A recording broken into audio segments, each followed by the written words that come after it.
अमित शाह ने यह बयान देकर सबको चौंका दिया है कि नीतीश कुमार जैसे पुराने सहयोगी अगर वापस एनडीए में आने पर विचार करते हैं तो सोचा जाएगा। पत्रिका समूह को अमित शाह ने एक इंटरव्यू दिया। सवाल नीतीश कुमार को लेकर पूछा गया कि पुराने साथी जो छोड़कर गए हैं, जिसमें नीतीश कुमार भी शामिल हैं, ये अगर आना चाहें तो क्या रास्ते खुले हैं? अमित शाह ने जो जवाब दिया वो बिहार की सियासत में तूफान लाने वाला है। अमित शाह ने कहा, जो और तो से राजनीति में बात नहीं होती, किसी का प्रस्ताव होगा तो विचार किया जाएगा। अमित शाह का यह बयान एनडीए में क्या नीतीश कुमार को बुलावा है? लेकिन नीतीश के करीबी मंत्री मदन सहनी का इस पर बयान आ गया है।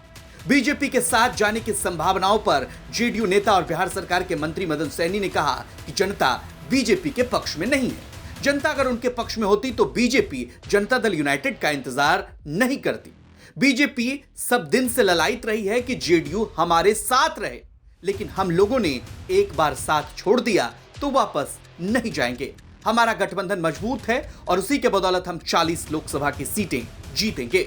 कल अमित शाह ने एक वहाँ इंटरव्यू में कहा कि नीतीश कुमार अगर आना चाहेंगे तो विचार किया जा सकता है। देखिए, ये बात आप लोग भी समझ रहे हैं कि भले आप लोग चाहे जितना भी भारतीय जनता पार्टी के पक्ष में बोल ले, जनता उनके पक्ष में नहीं है।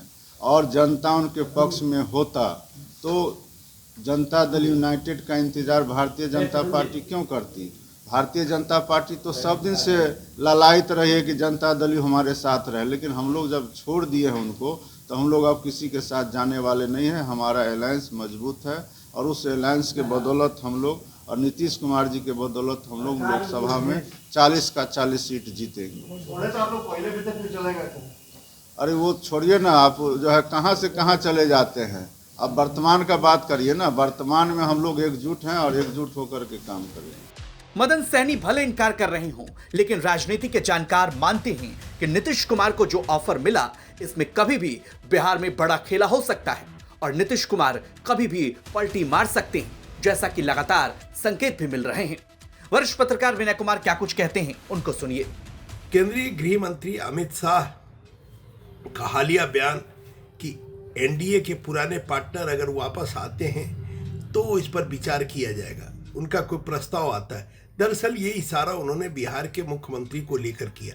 पहले जहां ये कहा जाता था कि भाजपा ने नीतीश कुमार के लिए दरवाजे बंद कर दिए, वहीं हालिया बयान से ये स्पष्ट है कि भाजपा आज भी अपने पुराने मित्र की वापसी चाहता है। और अगर एनडीए में नीतीश कुमार शामिल होते हैं तो बिहार में जो आंकड़ा है 35 से शुरू होगा। कम से कम 35 सीटें ये गठबंधन जीतेगी और ये 40 तक पहुंच सकती है। तो ऐसी स्थिति में जब बिहार इंडिया गठबंधन का जन्मदाता रहा, नीतीश कुमार उसके कर्ता धर्ता रहे, और अगर नीतीश ही वापस चले आते हैं तो इंडिया गठबंधन धराशायी एक तरह से हो जाएगा और विन विन की सिचुएशन भारतीय जनता पार्टी या एनडीए अलायंस के लिए राज्य में और पूरे देश में हो जाएगी। अब देखना होगा नीतीश कुमार अमित शाह के बयान पर खुद कब चुप्पी तोड़ते हैं या साइलेंटली बिहार में कोई बड़ा खेला होने वाला है। पटना से शशिभूषण कुमार की रिपोर्ट, बिहार तक।